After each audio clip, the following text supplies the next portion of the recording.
Perdebatan akan saya mulai dalam hitungan 3, 2, 1. Indonesia bukan negara agama, tetapi agama menjadi sumber-sumber nilai penyelenggara Indonesia. Assalamualaikum warahmatullahi wabarakatuh. Shalom, Om Swastiastu, Namo Buddhaya, Salam Kebajikan. Perkenalkan, saya Antonia Divika Delians dari Delegasi SMA Negeri 9 Surabaya yang pada kesempatan kali ini berada pada standing position kontra yang menolak penuh mosi perdebatan kita pada hari ini, yaitu Dewan akan integrasikan mata pelajaran agama dengan mata pelajaran lain, misalnya etika dalam konseling, hukum dalam kewarganegaraan, sejarah dan budaya dalam ilmu sosial di sekolah. Lalu mengapa narasi ini bisa muncul? Narasi ini bisa muncul karena alasan yang pertama adalah Indonesia merupakan negara dengan agama yang bermacam-macam. Jadi masyarakatnya satu sama lain itu menganut agama yang berbeda. Lalu yang kedua adalah isu ini sebenarnya sudah pernah muncul pada tahun 2017 dan hal ini sudah diklarifikasikan secara lengkap oleh Muhadjir Effendi yang mengatakan bahwa intinya hal ini adalah kebohongan dan pelajaran agama akan dihapusnya merupakan suatu kebohongan. Lalu baru-baru saja beredar video di media sosial terkait frasa agama yang akan dihapuskan. Namun hal ini kembali lagi sudah dikonfirmasi oleh Nadiem Makarim bahwa hal ini tidak benar. Jadi frasa agama tidak akan dihapuskan. Dewan juri, saya akan memberikan definisi terkait mosi perdebatan kita pada hari ini. Yang pertama, integrasi menurut KBBI adalah suatu proses pembauran menjadi kesatuan yang utuh dan bulat.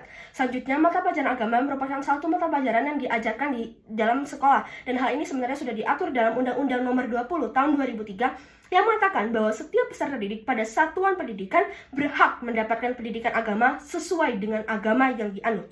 Lalu kita lanjutkan pada tujuan mosi kali ini secara general adalah untuk memajukan Indonesia agar masyarakatnya itu memiliki nilai moralitas yang baik, dan tentu saja ini merupakan tujuan yang ingin dicapai oleh kedua pihak, baik dalam pihak pro dan juga pihak kontra. Namun Dewan Juri yang terhormat, di sini saya akan menjelaskan mengapa pada pihak kami, pada pihak kontra ini akan tentu jauh lebih menguntungkan dalam mencapai tujuan ini. Alasan pertama adalah dengan pendidikan agama, setiap orang itu bisa mengetahui secara mendetail agama yang dianutnya. Jadi mereka bisa mengetahui secara detail sehingga mereka akan lebih mudah dan lebih baik dalam menjalankan nilai agama yang dianutnya itu sendiri. Lalu yang kedua adalah agama itu membentuk karakter bangsa menjadi lebih baik. Dan yang ketiga, pada dasarnya cara beribadah setiap agama itu berbeda-beda. Sehingga dengan adanya pendidikan agama secara mendetail ini, setiap orang itu bisa mengerti cara agamanya dalam menjalankan ibadah. Dan ini akan bisa lebih menguntungkan.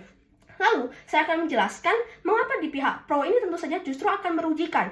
Bayangkan, jika pendidikan agama ini akhirnya kemudian diintegrasikan dengan mata pelajaran lain, maka pengetahuan akan agamanya sendiri itu secara pribadi akan sangat berkurang. Dan hal ini akan terjadi karena kita terus dipapari dengan paham pluralisme di mana setiap yang mengatakan bahwa setiap agama itu sama. Memang benar secara tujuan, setiap agama itu sama karena memiliki tujuan untuk mengajarkan hal-hal yang baik. Namun dari sistem tata cara, tentu saja hal ini salah. Karena dari kecil kita sudah dipaparkan bahwa setiap agama itu berbeda, mulai dari kitabnya berbeda, tempat ibadah berbeda, hari raya berbeda, maka jelas di sini ada perbedaan dan jika tidak bisa disamakan. Apabila ini disamakan, ini akan dipaksakan dan kita tidak akan mendapatkan nilai sendiri dari agama yang kita anut. Selanjutnya, mungkin dari tim pro juga mengatakan bahwa sebenarnya pelajaran agama bisa didapatkan di luar sekolah. Namun status quo yang berjalan saat ini adalah pendidikan agama sudah diajarkan di sekolah, namun pendidikan agama tersebut masih kurang. Apalagi apabila pendidikan agama ini justru dihapuskan dari sekolah dan hanya berharap dari pendidikan dari luar, maka ini akan merupakan salah satu upaya yang sangat merugikan tujuan kita bersama ini sendiri. Saya lanjutkan dengan bangunan argumen saya. Yang pertama, Indonesia merupakan negara yang berketuhanan di mana masyarakatnya beragama. Agama di sini dijadikan suatu fondasi dan agama itu harus diajarkan sejak dini, mulai dari keluarga, masyarakat, dan di lingkungan sekolah. Mengapa di lingkungan sekolah ini saya highlight? Karena di lingkungan sekolah para pelajar itu rata-rata menghabiskan waktunya pada lingkungan sekolah, maka tentu saja ini bisa memberikan peran yang lebih besar dalam mengajarkan agama itu sendiri.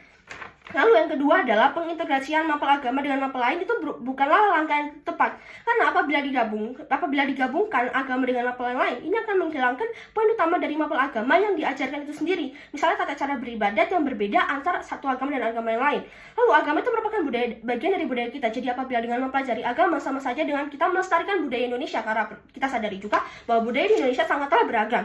Lalu saya juga ingin meninjau dari aspek pengajar. Saya ingin tanyakan kepada tim pro, apabila hal ini dilaksanakan, kurikulum apa yang efektif? Karena tentu saja ini akan jauh lebih kompleks. Lalu, guru seperti apa yang bisa mengajar? Apakah sumber daya manusia guru di Indonesia sudah mumpuni untuk terkait hal ini? Dan juga, apakah bisa seimbang dalam penyampaian beberapa agama? Karena agama di Indonesia bukan hanya satu atau dua, namun juga ada beberapa. Oleh sebab itu, tentu saja dalam penyampaiannya harus seimbang. Sekian perdebatan kali saya. Saya tutup. Wassalamualaikum warahmatullahi wabarakatuh.